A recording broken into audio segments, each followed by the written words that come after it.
Class వరకు చదువుకున్నాం.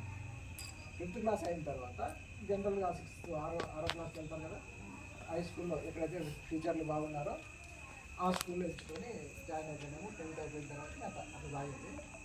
కానీ నేను మీలాగా నవోదయ కోచింగ్ తీసుకొని ఉంటే నెహ్రూ మెమోరియల్ మున్సిపల్ హై స్కూల్లో నాకు ముందు నా వెనక చదివిన వాళ్ళలో నేను యావరేజ్ స్టూడెంట్స్ని, ర్యాంక్ స్టూడెంట్స్ కాదు, మనకు ఉన్నటువంటి ఎకనామికల్ సిచ్యువేషన్స్ ద్వారా యావరేజ్ స్టూడెంట్స్కి ఎదురు చదువుతూ వచ్చాను. కానీ ఎక్కువ చదువుకున్న వ్యక్తుల్లో నేను ఉంటాను.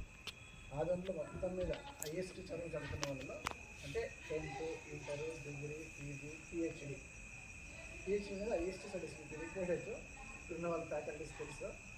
అంత దూరం చదువుకున్నాం. ఆ దూరం చదివిన తర్వాత మీకు జవహర్లాల్ నెహ్రూ తెలుసా, ఇందిరాగాంధీ తెలుసా?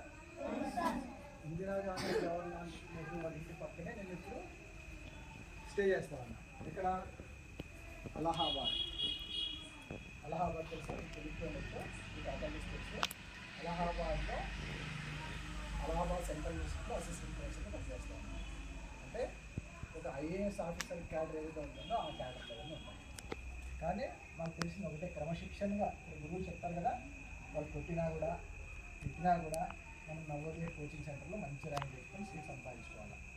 10th క్లాస్ ఖచ్చితంగా పాస్ కావాలి, ఇంటర్మీడియట్ ఖచ్చితంగా పాస్ కావాలి. అట్లా ముందు పోయినాము. వాళ్ళు చెప్పిన మాటలు అన్నీ ఫాలో అయినాము, చెప్పిన మాటలు ఫాలో అయినాము. ఓకే, మీరు మంచి నాకంటే ముందు అడ్వాన్స్గా ఉన్నారు. మీరు నవోదయ కోచింగ్ చేసుకోవాలా, గురుకుల సైనిక్ స్కూల్ అని చెప్పేసి కొంచెం ఇబ్బంది అయినా కూడా, హరికృష్ణ సార్ తిట్టినా కూడా పుట్టినా కూడా మీరు ధరించి చదివారంటే మంచి పొజిషన్లో వస్తారు. రియల్ హీరోస్ అయిపోతారు. సినిమాలో హీరోస్ చూసుకుంటారు కదా, మీరు ఒక పోలీస్ ఆఫీసర్ గాను, కలెక్టర్ గాను, వేరే డాక్టర్ గాను, ఇంజనీర్ గాను చూసుకుంటారు. సినిమాలో కనిపిస్తారు హీరోలు. రియల్ హీరోస్ మీరు అవుతారు. బాగా చదివారంటే కొంచెం చలి ఉంటుంది, ఎండ ఉంటుంది, ఇవన్నీ గట్టిగా కూర్చున్నారంటే ఓకే, మీరందరూ మీరు అనుకున్నటువంటి ఎక్కడ చదవాలనుకుంటున్నారో అక్కడ ఈజీగా రీచ్ అవుతుంది. ఓకేనా? మీ సారు నాకు స్టూడెంట్ డిగ్రీ లెవెల్ చదివాడు. చాలా చక్కగా డిసిప్లిన్, ఏం చెప్తే నేర్చుకుంటా ఉన్నాడు. హోంవర్క్ ఇస్తే చేస్తామండి. రాకపోయినా కూడా మళ్ళీ చదువుకున్న సార్ ఎట్లా చేయాలని చెప్పేసి.